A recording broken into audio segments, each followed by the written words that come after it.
There's a phrase that I've heard for years.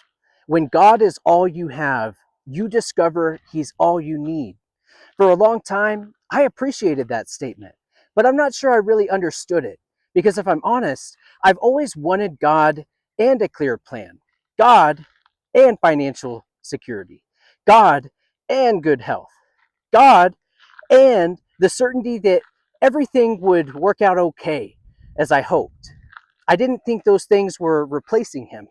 I just assumed that they all blended together. But life has a way of revealing what we're actually leaning on. Sometimes it's a closed door. Sometimes it's a disappointment. Sometimes it's a season where nothing seems to move. Sometimes it's watching a dream slowly slip through your fingers. Those moments are painful, but they also ask a question that we don't usually ask ourselves when life is comfortable. What am I trusting most?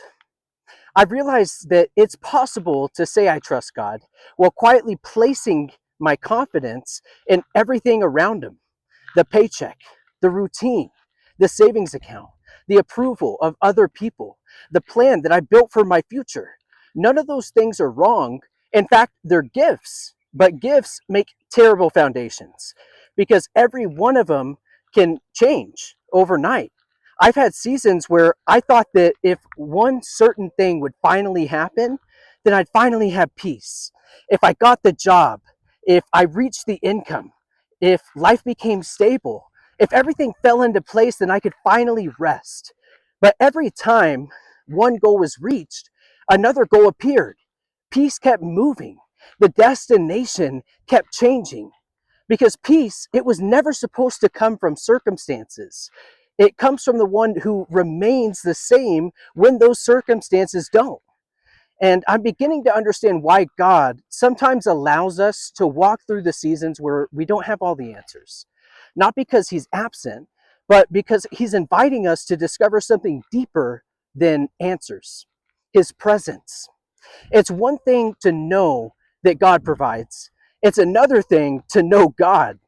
It's one thing to believe that He gives peace, it's another thing to experience His peace when nothing around you is changed, when nothing around you says that you should have peace right now. That's the kind of faith that I want. Not a faith that's dependent on favorable outcomes, a faith that's anchored in God's unchanging character. Because circumstances are always changing, but God, He isn't. I've also noticed that the moments that I've grown the most, they weren't the moments when life felt easy. They were the moments when I had nowhere else to turn. They were the moments when I finally stopped pretending that I could carry everything on my own. The moments when all my backup plans disappeared.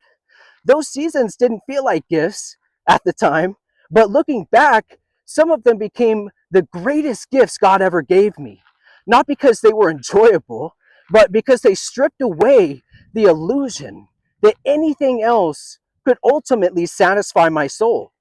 The world constantly tells us we need more success, more comfort, more recognition, more experience, more possessions and influence. And yet, some of the happiest people I've ever met had very little by the world's standards.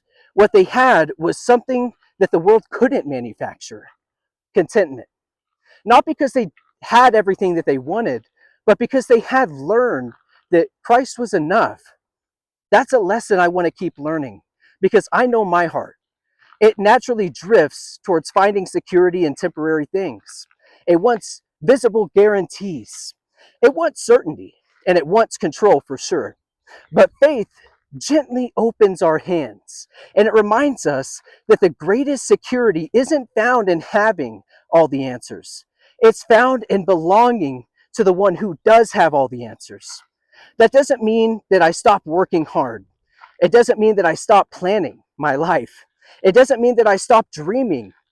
It simply means that those things no longer define whether I have hope, because my hope has a name: Jesus. And if I have Him, then even when life is uncertain, I'm not abandoned. Even when doors close, I'm not forgotten. Even when the future is unclear, I'm still held. Maybe that's what this journey has been teaching me all along. Not that God wants to remove every good gift from my life, but that He loves me too much to let me believe that those gifts could ever replace Him. He's been inviting me beyond success, beyond comfort, beyond certainty, into something better, a relationship with Him that isn't built on circumstances, a peace that doesn't disappear when life changes, a joy that isn't dependent on what I own, and a hope that survives every disappointment. Because everything else in this world will eventually fade, but Christ never will. So maybe the greatest blessing God can give us isn't a life where we always get what we want.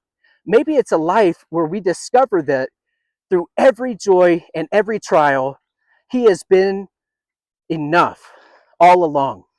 And when that truth settles into your heart, you stop you don't stop appreciating His gifts. You simply stop confusing them with the giver.